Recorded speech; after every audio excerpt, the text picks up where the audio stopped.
In this episode of Highly Sensitive Money, I interview financial therapist Haylie Castillo. We discuss the significance of financial backgrounds shaped by social justice, systemic oppression, and personal upbringing. Haylie shares her journey of growing up in a conservative, patriarchal environment, navigating and deconstructing trauma, and eventually merging her interests in finance and therapy to create a unique career path. The conversation explores Haylie's work in financial therapy, her commitments to anti-oppressive practices, and her reflections on building community and ritual around money.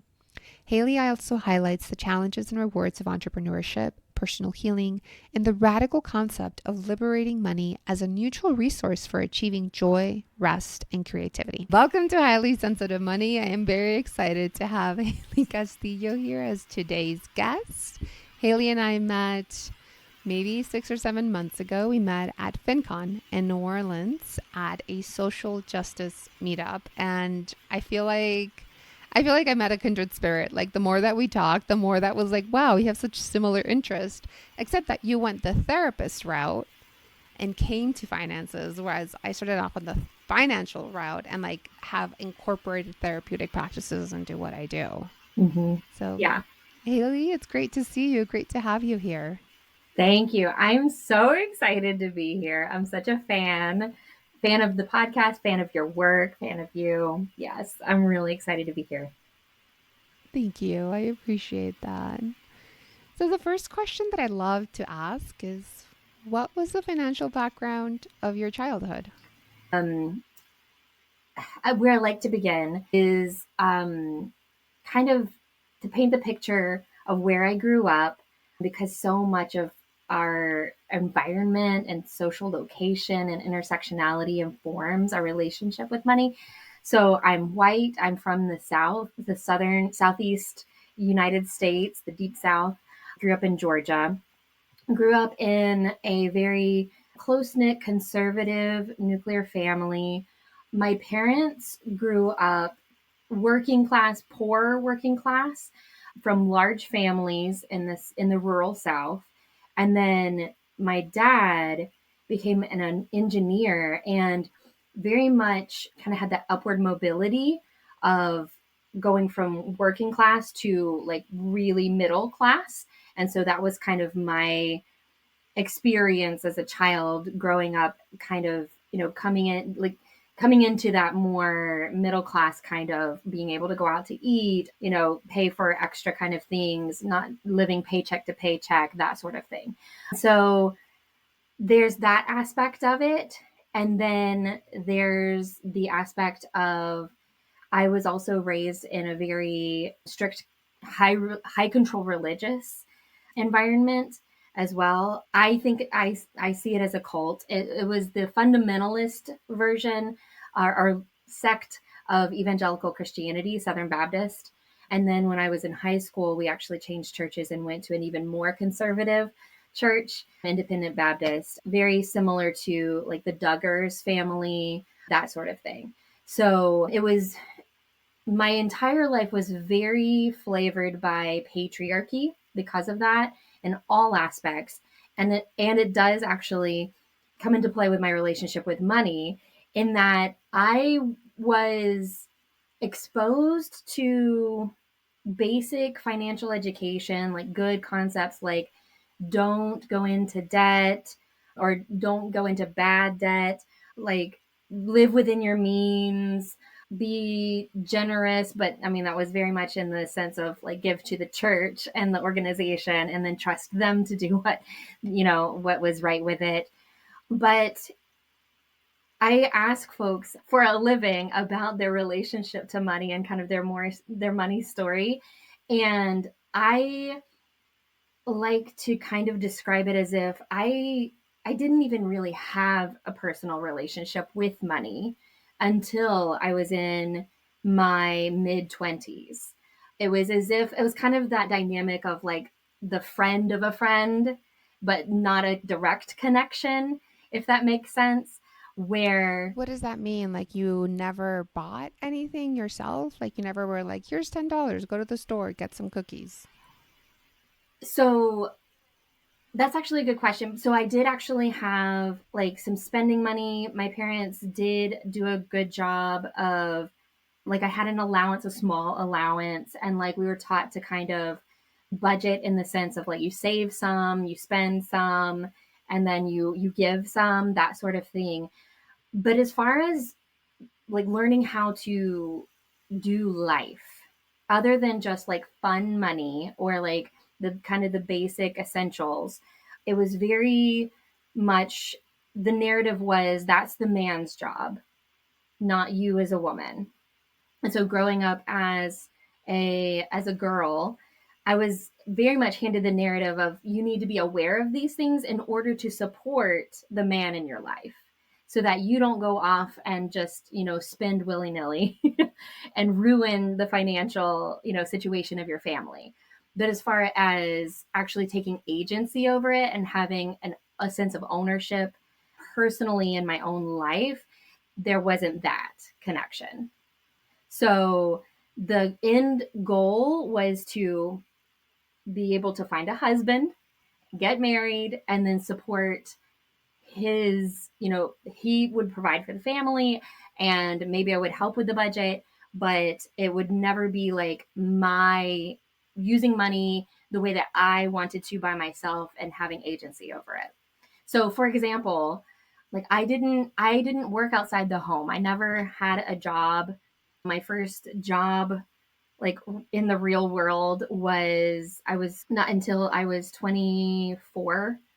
I didn't have a driver's license because I didn't really need one until I was 23. There was just such a lack of independence in every area of life and including the money piece, right?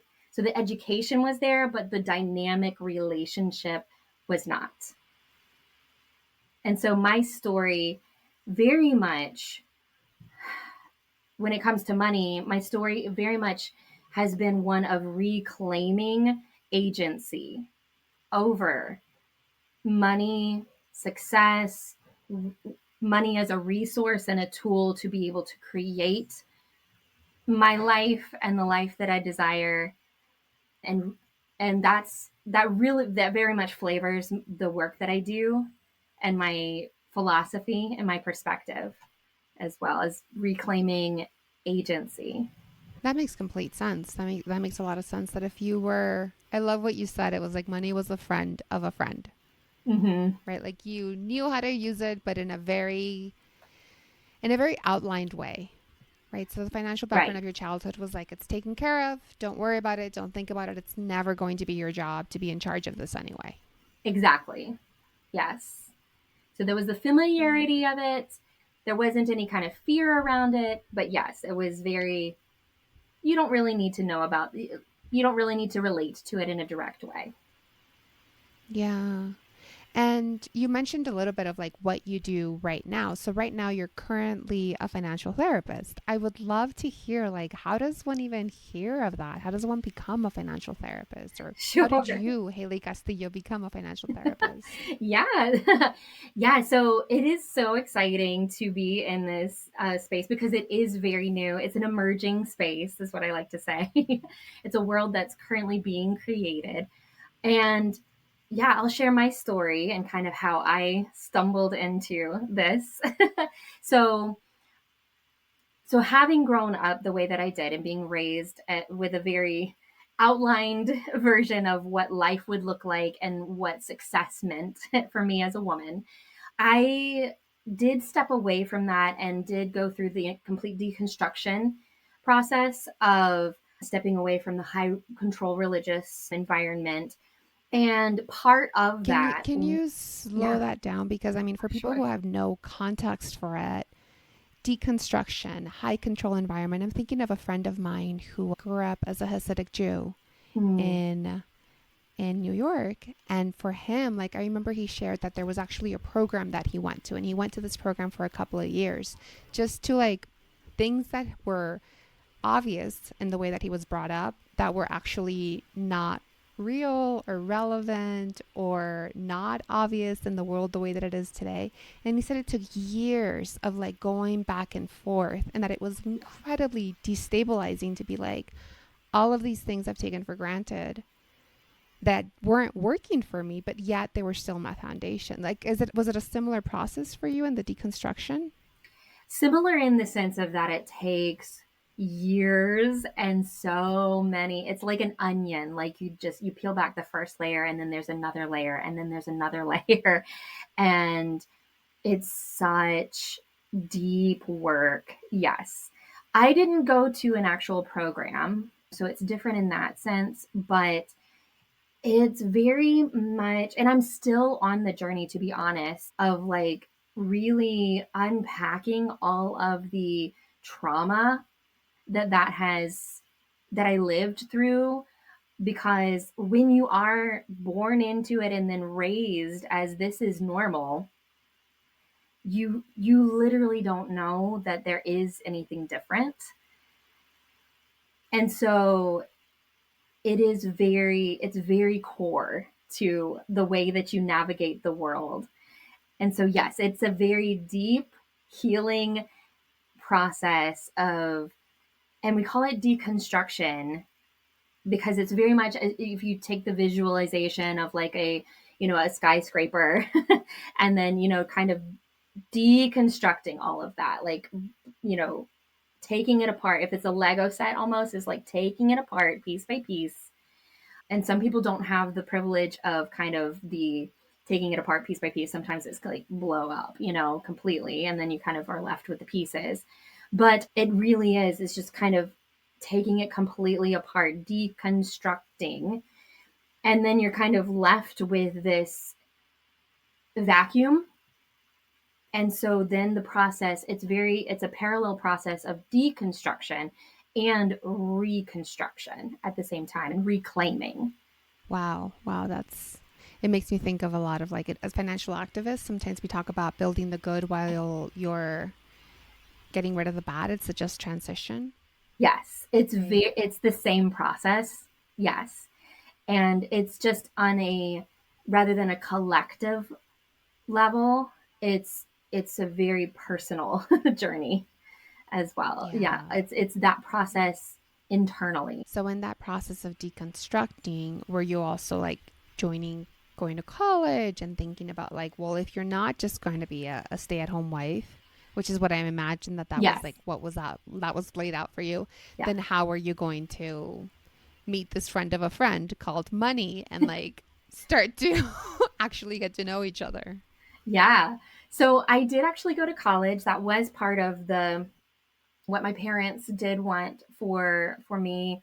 It was, so I did get a bachelor's degree, but again, it was kind of that, get the bachelor's degree but not really to prepare you for career necessarily. It was kind of a just in case type of situation, and also to kind of mingle and get to know people and maybe meet your husband type of thing.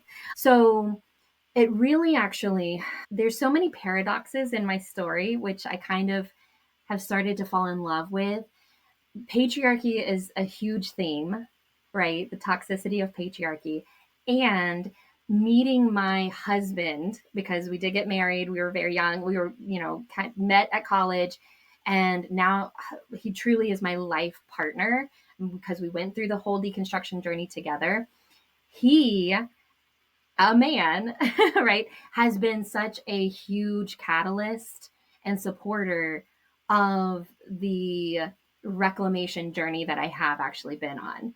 He expected me to and championed me to have a career, to go out and learn how to do that, to take, control over my money relationship and that sort of thing. I hear what you're saying though, of like, because patriarchy, whenever there's someone that's oppressing and there's someone that's being oppressed, actually neither one wins. Yes. Because neither one has the flexibility to be themselves. They are in the role of the oppressor at all times, which Yes. means that for a lot of men, it means that they're not allowed to be in touch with their emotions. Yes. They're not allowed to rest. They're not allowed to be intuitive.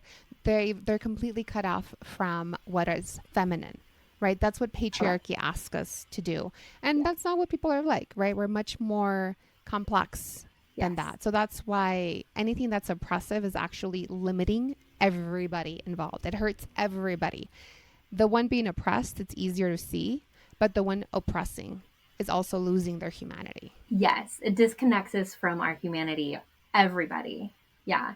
Mm-hmm. Everybody loses when it comes to oppression. Yes. Yeah. So in this relationship, that it sounds like this positive relationship that you had with your husband, his encouragement to get a career, that's what a beautiful gift, right? To hear Yes. from like the person that is supposedly going to say no, you don't work, to have them Mhm. say you can work. I would Right. love for you to work actually. Is maybe Right. a little That's bit of what kind I'm of an hearing, like the expectation. financial need. Yes. That's kind of an Yeah. expectation. Yes. And he grew up in a household where the women were the breadwinners. So his mom and dad both worked, and his mom actually had the larger salary, the higher education. Both of his sisters, the same thing. And so that was a very different perspective that he brought, as no, like this is something absolutely you're capable of, and I would love to champion you to do that as well, because I was already yearning and starting to step away and step toward freedom and reclaiming agency. And so it was just this kind of perfect match. Yeah. And was your bachelor's in psychology, or how did Yes. that So eventually lead yeah, you to to financial get therapy? back on track about, yeah, how did I become a financial therapist? So yeah, so as I was figuring out the whole thing of how to have a job, how to be an employee, how to make money, and all of that, I just kind of fell into finance and realized that I was really good with money and just working with it. I also was really good at math. Not that you have to be good with math in order to be good with money, but I was actually really good with math as well. And I kind of bounced around at a lot of different places, but there was this through line with all of the different jobs and experiences that I had, where there was this human component, an emotional component as well. I worked at a nursing home for a while and in the front desk area. I did payroll and bookkeeping there, and really practiced the holding space, and seeing how the end of life care affected the patients as well as the families. And I noticed that I had a real gift in that area as well, of just helping folks kind of navigate the financial piece and the emotional piece as well. Another experience that I had most recently prior to becoming a financial therapist was working in the mortgage industry. And I really loved that. I mean, part of that is just the emotional roller coaster of buying a house, right? And I loved the hand holding and providing that emotional support to my clients as they were going through this major financial decision in their lives and reaching a financial, kind of milestone. And I really enjoyed the kind of looking at the entire financial picture as well, you know. And I looked around and I kind of noticed that whereas money was very neutral to me, because I didn't have a lot of emotional kind of baggage or anything specific to it, because again, it was like this friend of a friend, right?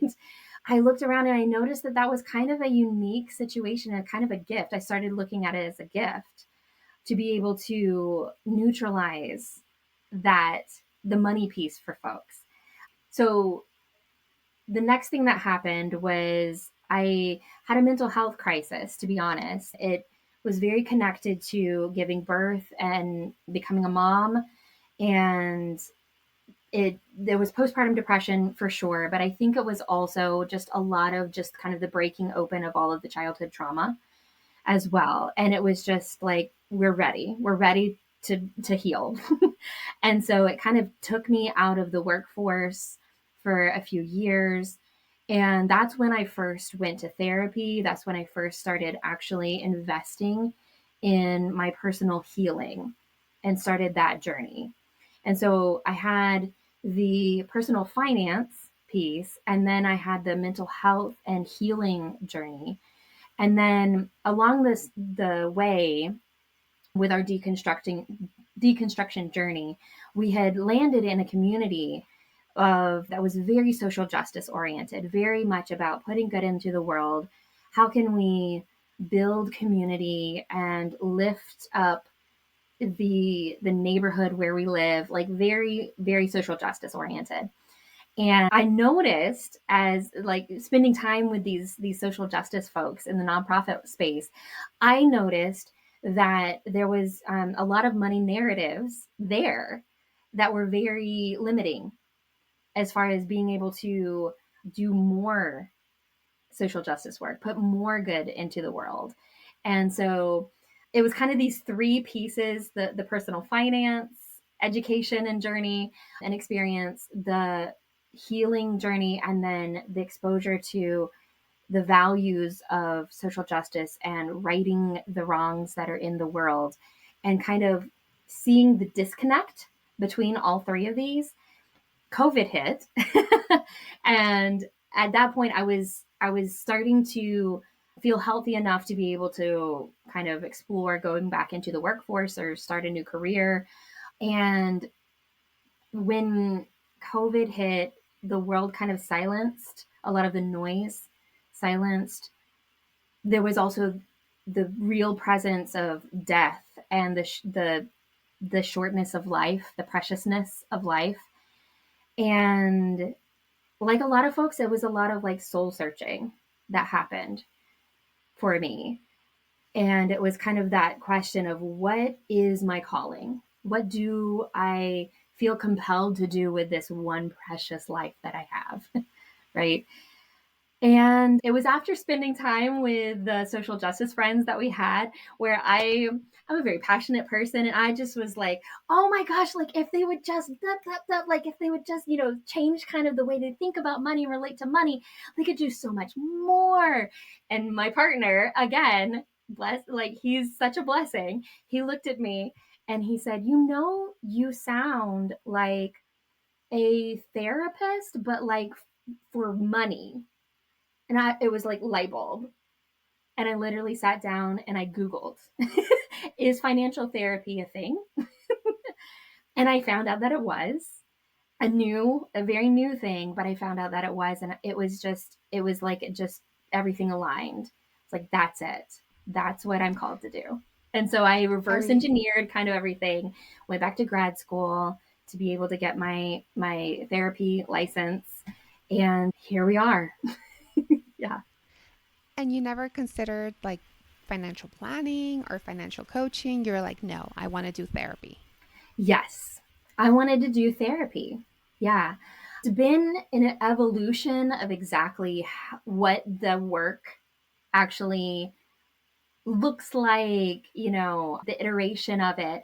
And I think that that's going to continue, throughout life, right? Permission to allow it to evolve and change. But I wanted to be able to help people the way that my therapists had helped me in the deeper inner work of trauma resolution, trauma healing, and specifically as it relates to their money. So for me, therapy made sense. Yeah. Now I remember for myself, and I didn't know that you like worked in mortgages. I didn't know that you had such a finance heavy background before coming into therapy. So that really like is beautiful.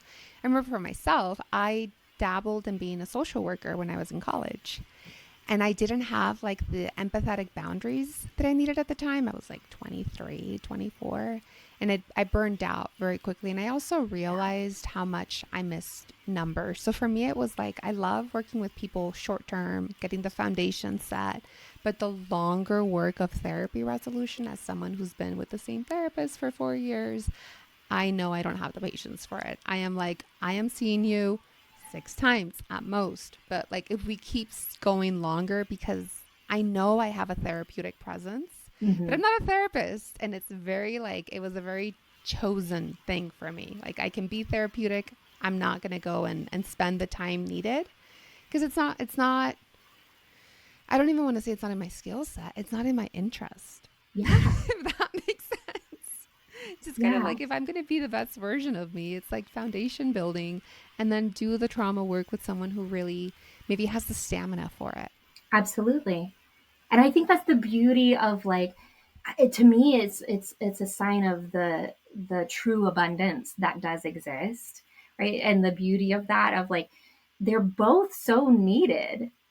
They're both really important uh, supports to offer, right? The more short term, more strategy, the numbers, and the long term, deeper, like therapeutic healing thing. They're both, Yeah. and you can work in tandem. And I remember one of the things we talked about in preparing for this interview was like one of your goals is to liberate money from patriarchy, white supremacy, from sources of oppression to make it more of a neutral resource. Is that the way that you would say, like when you think about why you do what you do, is it like liberating money from these systems of oppression? The way that I am saying it right now, because again, this is an evolutionary type of Right. process, right? There's the micro and then there's the macro body of work. The micro, I help people from shame based backgrounds learn how to trust themselves around money. And I come from a systemic, trauma informed lens doing that. That's the one on one individual micro work. On a macro level, because that's also part of the work that I feel compelled to do as well, my mission is to disrupt the default beliefs that we have around money and success and how that ties into the systems that we have, and also to help folks reclaim their agency around money through that liberatory lens. So you said something that I want to dig into a little more. Shame-based backgrounds. Doesn't everybody have a shame-based background or Pretty much. I mean, yeah, I would say so. I say it that way because depending on where you people are on their healing journeys, that will resonate. Sometimes people aren't aware, or they Mhm. just don't have the capacity right now, or they're just not at the right spot, or right season. That's the word. The right season of their Yeah. journey, where they're ready to dig in to that shame and heal Yeah. and let it And go. when I think about shame-based backgrounds, it's like we're constantly like capitalism does not want us to measure up, right? Like you could Right. always be doing more, we could always be exploiting ourselves more, Yes. to do more, be more, like all of that constant grasping, very like Yes. what the Which is Buddhists would call why I feel hungry like ghost. I'm never not going to have work to do because we do live in a dominant economic culture that creates money trauma, All kinds of trauma, but all kinds yes, of money is trauma. one of the main ways that it Yes. creates trauma. And then disrupting default beliefs around money and success. I love that. I love that. An easier way or more accessible way to describe what what it is I'm trying to communicate is through the lens of liberation. It's more of the work of body liberation that Sonia Renee Taylor has really taken the lead on over the last several years. And the way that that movement has disrupted the default beliefs and paradigms around relating to ourselves and our bodies and food, that's the same type of liberatory type of movement that I want to be a part of in the personal finance world. So, themes around disrupting the default relationship that we have when it comes to relating to ourselves and relating to money, and the concepts surrounding money as well: success, value, reciprocity. And so, and coming to it from a human liberation point of view. Do you have any concrete examples, Haylie? What is a Hmm. really concrete example of liberatory money? It's actually a really good question. What's actually coming to mind is Edgar Villanueva's work and the way that he presents money as a form of medicine. And so neutralizing money to the point where it's seen as a resource that can be allocated and directed. I mean, it's literally called currency, right? There's a current to it, right? And so being able to lay the liberatory lens on top of that, as money as a form of medicine, as a means and a resource to be able to reclaim joy, rest, pleasure, play, creativity, right? All the things that capitalism takes away from us and other systems of oppression take away from us. So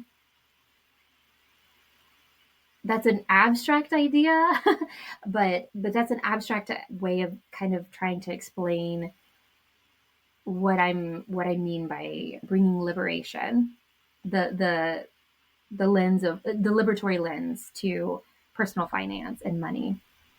Yeah. And then the micro work that you do, the one-to-one work.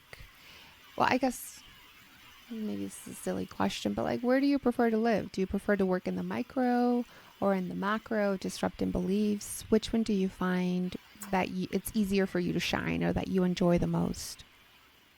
Right now, it's the individual work that is it lights me up. I It brings me joy. It brings me such satisfaction to really hold this space where there is safety, where we can find, I mean, just seeing a client's nervous system regulate around money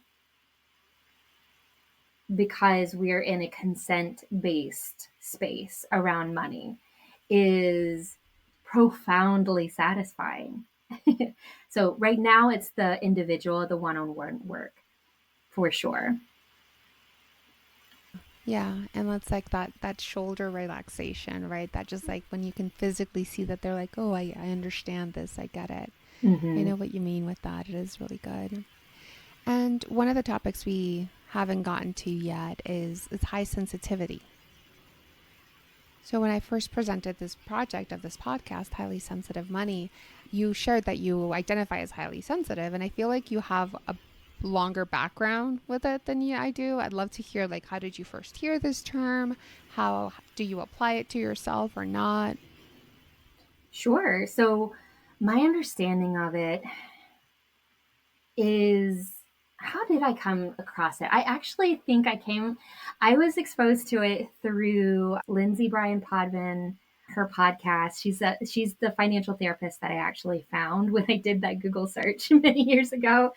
Yeah, and she had a And that's therapist on. amazing because all I, like we all had dinner. That's so yes, cool. I would it have was thought like that a would have full been like circle very moment Tussler. for real. Yeah, Yes, that's beautiful. yeah, yeah. She had a therapist on there that who specializes in working with HSPs, highly sensitive people. And that was the first time that I had been exposed to the idea, but it resonated so much when I first heard about it. And just the idea that there's this kind of porosity or our interconnectedness when it comes to kind of the energy and the felt sense of other people's emotions and energies that they're carrying. And then, of course, kind of how that affects my system, right? Um, so yeah, that's where I first learned about it, and then yeah, it's been such a such a validating thing to be able to see yourself reflected, right? And know that you're not isolated and you're not the only one that experiences life this way, right? And then also to frame it in a way that this is a gift, right? A lot like neurodiversity, I think, a lot of times where it's not that you're broken, it's not that you're weird, right? It's just you have a difference that can be used as a gift, right? The way that you Mhm. navigate the world is a little different.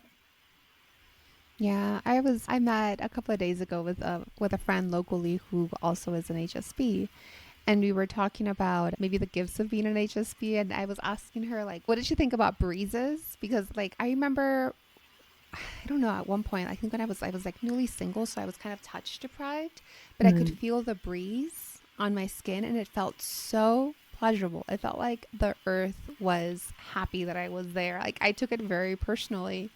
And I Mhm. shared it with a friend, and my friend is like, I don't know what, like, did not register. Like, the breeze was not something that was just like giving her endorphins, or whatever. But maybe that's an Right. HSP aspect of it that I was like, oh, this is so nice.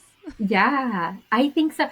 I think it's also very, for me, it's very tied into an intuition, like an intuitive sense as well.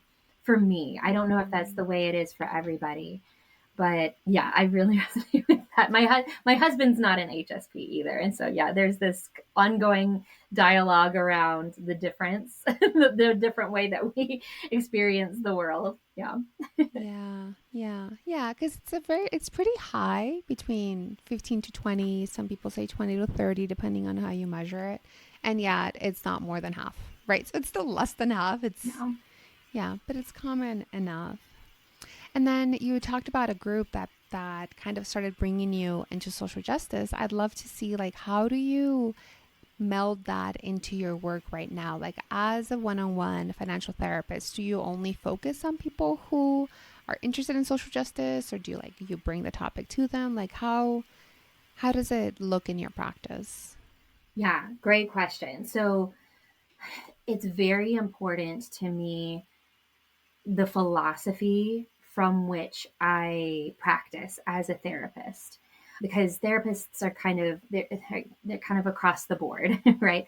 Not every therapist is a trauma therapist. Not every therapist is a systemic therapist. Those are two things that are very important to me in my work. First off, the systemic piece is simply that the acknowledgement that you are very much by your environment, your background, the intersection of your identities, your social location, your socioeconomic background, all of the facets of how you have navigated the world and currently navigate the world. Not that it doesn't reduce you to a product of the simply a product of your environment, but takes that into consideration. And then the trauma informed piece is very important to me. And I very much use the contrasting example from Gabor Mate instead of asking when somebody's in pain or they have a symptom of some sort, instead of asking what is wrong with you, which would be a reactionary type of stance, rather let's ask the question of what happened to you.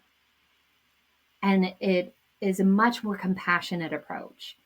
And for me, when you combine those two approaches, it ends up leading you to an anti-oppressive lens because which is where I'm very passionate about working from an anti-oppression lens as well. So as a financial therapist, that means that we're going to talk about capitalism. That means that we're going to talk about how racism and white supremacy have impacted your relationship with money. We're going to talk about all the isms, right? Patriarchy, right? All the systems of oppression are on the table and are part of the work. How have these systems affected you, are currently affecting you, and will continue to affect you as you're continuing to navigate this world that we currently have? And so being anti-oppressive, not just social justice minded, but anti-oppression minded, is extremely, it's baked in. It's very integrated into the work that I do. Yeah. So anti-oppression, I guess the positive side of it would be like liberatory, right? Yes, Liberation exactly. Yes. focused. Liberation focused. I can very clearly see how you would bring that into like one-on-one work, right? Where like maybe you're just kind of guiding people of seeing the bigger picture, the context that they're in. Tell me about the group course that you're doing. Is the group course more focused on like personal relationship, or how do you bake in the systems that we live in? I'd love to hear about the content of that course and the delivery, like how you're delivering it too. It's still very individual focused, but as far as the material and the work, but I am creating like a container for folks to get a taste of what it feels like to be able to share money in a very intentionally created, safe environment. But it doesn't go any further than that. My hope is that as I continue to do this work and learn myself, that will filter through, that absolutely will filter through to my work and different offerings that I do bring in the future. What I will say is that the a key piece of the work that I do with my individual clients is resourcing. And because the trauma healing work often really does shine in a one-on-one relationship, especially for folks who have really experienced lack of safety around certain topics like money. However, that is not a sustainable way to continue a healthy life. And so I help folks very much incorporate community into their personal lives outside of our therapeutic relationship, because that is how community and ritual are how we actually integrate. Ooh, community and ritual. Tell me more. Well, ritual shows us what we celebrate and what we mourn and how we grieve and how we make meaning in this world, right? So, what rituals do you have set up around money personally and in your family and in your community? That will give you a lot of really good information about what you prioritize, what your narratives are around money. And if, as you're doing the personal healing work around money, those rituals are likely going to need to shift, or you might need to create new ones, right? So just interacting with your money on a regular basis, but make it a ritual. Light a candle, get a pretty, journal, get, whatever it needs to be, get your cozy blanket, eat some dark chocolate, whatever it is, right? Because those are the things that help us continue to build a healthy practice and a healthy relationship that is sustainable. And then the second piece, oh, go ahead. Well, and I guess how would you bring ritual into community, right? Yes. Because I understand the community part of it. The way that I always think about it is like when we're changing, when we're becoming a different person, having other people around us reflect back the goodness of that change is super helpful. Because if Yes. everyone are like, for example, let's say you become vegan Yep. and you're no one in your community, your partner, your friends, they're all like hardcore meat eaters. It's going to be hard to be Yes. vegan, Yes. right? So you got to like meet some vegan people to go be vegan together. That Yep. doesn't mean you cut out the meat eaters, but you need to Right. add more community in. Yes. So Exactly. how do you do the community and ritual around money? Sure. Well, for community, because it is that major shift and it usually is such a new thing for folks, I encourage them to start small. Find one friend, just one. If it's your sister, if it's just a friend from, a coworker, but find one friend and bring up the topic and let it be awkward, let it be weird, but just bring up the topic of money and finances and ask them to be your finance friend, and just have that one relationship be a relationship where you can practice with each other talking and sharing about money without judgment. And then that will help you, like, that helps you learn and practice that experience of sharing and talking about money. And it usually just naturally grows from there. And your group of friends, you can be the person in your group of friends that does ask about money, that does ask, hey, are you okay, money wise, or how much you got a new job, that's amazing, how much are you making, it's okay to be that friend, right? Especially as it's coming from a non-judgmental space. Yeah, the taboo around money. Man, I mean, how I'm thinking about all of the taboos that used to exist that no longer exist. And sometimes I wonder if, like, some taboos should come back, like, some things should be more private. Maybe I'm just thinking about social media. But tell me about, like, what is the effect of taboos? Shame. Shame. Secrecy and shame. Yeah, shame thrives in secrecy, right? And the opposite of shame is belonging, is community. And so, a key piece of actually sustainably making that change, once you have actually healed the inner trauma, is finding that sense of community and belonging, and having that reflect, as you so beautifully said it, reflect back to us the goodness of this new change. Yeah. Okay. And that was key what you said too. It's like as you've healed the trauma or as you're more resourced around it, right? Because it's one thing if there's a topic that completely shuts you down, go to a person who actually has the resources to help you hold it. Right. And sometimes it's very much a trained professional, somebody in your maybe in your spiritual community, somebody that can like Mm-hmm. has the resourcing themselves to be able to do that. Right. But like you said, once you're in a place where you're like, okay, I can start to look at my credit card without going into a panic attack. Right. Let me start to bring other friends into it. Okay, I hear what you're saying. Yeah. Yeah. Let's break these taboos. Let's disrupt your energy.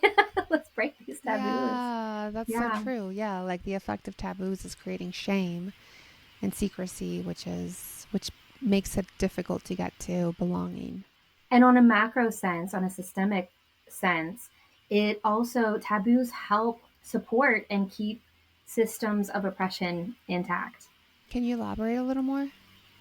Sure. So if it's shameful and it's taboo to talk about the thing, right? Sex, money, death, whatever it is, right?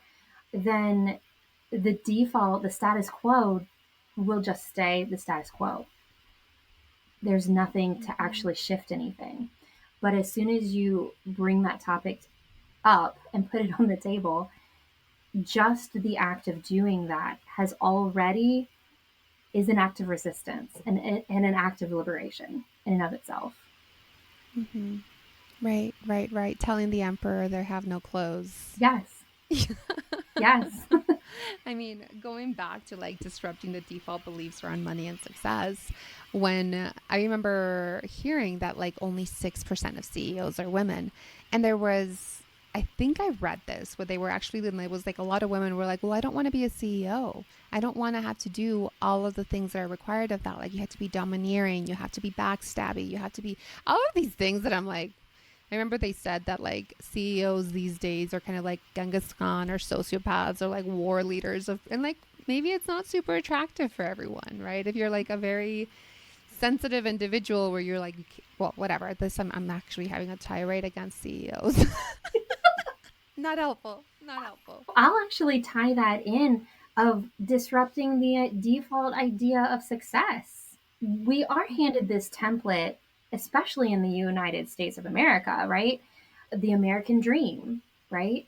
The success equals hoarding resources. Mm-hmm. Success equals accumulation, and there is never enough. Right. And I'm here to help folks deconstruct and disrupt that sense, that definition of success. Because if a sociopath is the is the example of a success, is that really what we want to aspire to? you know? Right. And I'm thinking of like indigenous communities where they had potlatches, which was basically like whenever anybody had resources or there were too many resources, they would come together and distribute them. So actually what was success in that community, and I see that too in my community, like success is Mm. somebody who's like a pillar of the society, a pillar of the family, somebody who's got, there's so many different ways of measuring success. So I Yes. really love how we can just start to question it and decide for ourselves what's the right way. Yeah. And so much of the work is reimagining, Mm-hmm. is, as Adrienne Marie Brown puts it, right? It's science fiction. It's reimagining because we're living into it. It doesn't exist yet. So we have to imagine it into existence. And I have a couple of more questions. So one of my favorite questions to ask people is like, who supports you in this work? Who supports you in this work of science fiction, of creating liberation where we see so much oppression? Oh, well, as I've mentioned, my life partner for sure.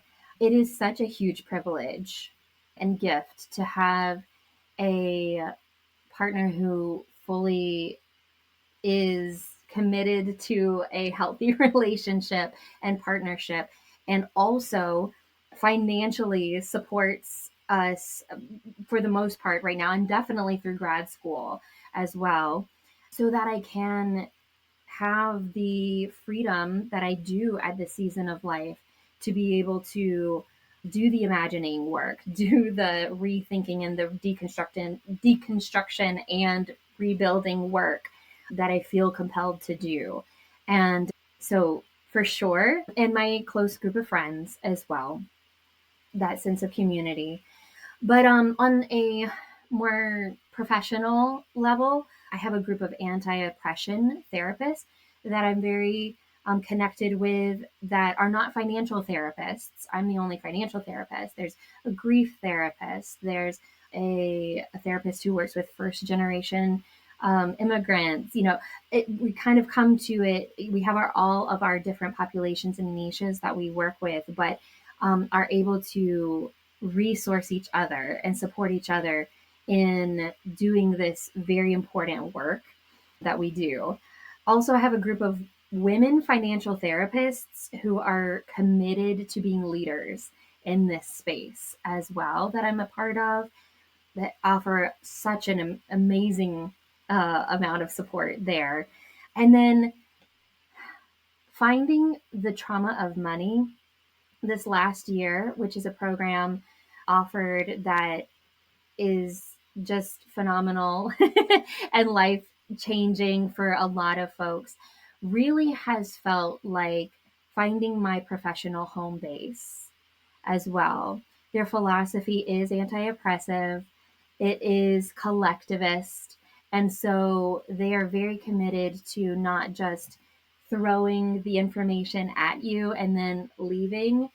It's a place to land. It's a community. I feel like it's a neighborhood almost. So there's ongoing support there as well. So I get a huge amount of support from the trauma of money community. I find so much support kind of from afar from listening to authors that I almost consider mentors from afar, primarily Black women and primarily queer Black women, to be honest. So, for example, Adrienne Marie Brown, Sonia Renee Taylor, Maisha T. Hill, Dr. Jennifer Mulan, Nia Birdsong, just to name a few. Like, these are the folks that are doing the labor of reimagining and disrupting and also moving things forward into liberation in so many other areas and facets of life. And those are the folks that really nourish my soul and keep me going. Yeah. It makes so much sense, right? Because when I think about like what does a money in full bloom look like, we have to look at the soil that we're planted in, right? And these Yeah. are like nutrients you're adding. In addition to like lessons learned and seeing how they're compost, it's also adding good things to the soil. And going back to like the highly sensitive person part of this, but like what's your refuge when you feel overwhelmed? Thankfully, I have a lot of really good tools in my toolbox now to go inward. I like my journal. I also do parts work with my parts. It's very much kind of a meditative type of communicating with the different parts. But as far as like a physical location, I love nature. I love just reconnecting with nature, especially the beach.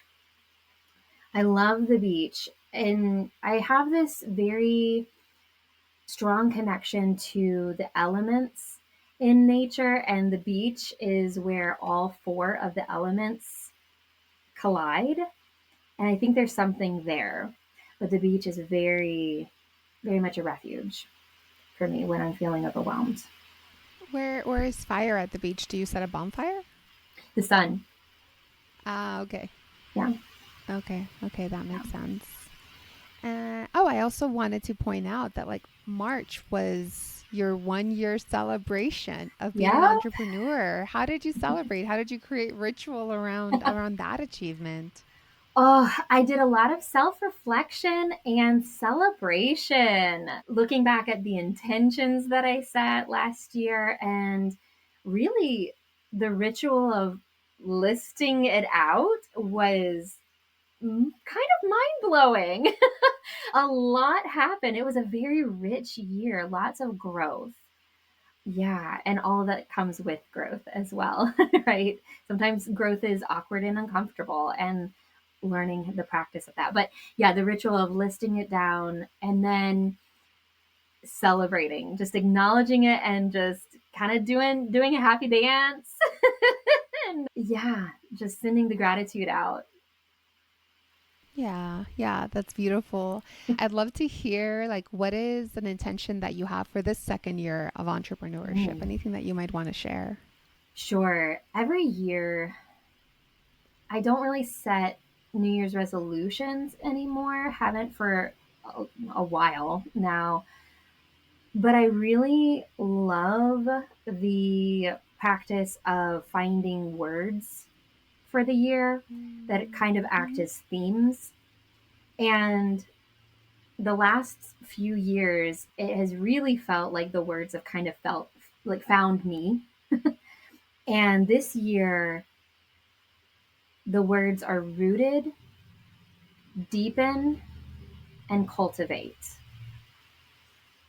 Very nature based. And it's also very much got the sense of under the surface work, really digging down, resourcing, getting the below the surface, the deeper work in place so that in the future there's a really strong root system in order for whatever it is that wants to be born and birth and bear fruit. Okay. Yeah, that's beautiful. I mean, I'm only 2 years ahead of you. I'm going into my third year of entrepreneurship. And in some ways, it feels like things are slower. In some ways, things are faster. But for me, entrepreneurship can feel very spiritual and that it's asking me, what do I want to do? Mm-hmm. Right? There's not really a how I define success is what matters the most. As opposed to when you're someone's employee and they're like, yeah, we want to hear how you like define success, but really here's the performance metrics. Right. These are your Right. KPIs. Yeah. Yeah. So I personally love it. I never want to be an employee again. Yeah. But There's the trade-offs, right? That do come from self-employment. But yeah, yeah. It is this beautiful practice and journey of being able to live more and more aligned with what does matter the most. Yeah. Yeah, it was such a pleasure to have you on. Congratulations once again on your first year of full-time entrepreneurship. And I'm Thank so you. excited to be in this field with you. Thank you. Thank you so much for listening to this episode in the second season of Highly Sensitive Money, where we talk about money, social justice, and how to do this well as a highly sensitive person. To learn more about my services, check out my website, allthecolors.net, where you can also find a really fun link to a quiz on money archetypes, because understanding our own patterns with money makes it much easier to make changes and get to where we want to go. If you enjoyed today's episode, please rate and review wherever it is that you listen to podcasts. Thanks for listening.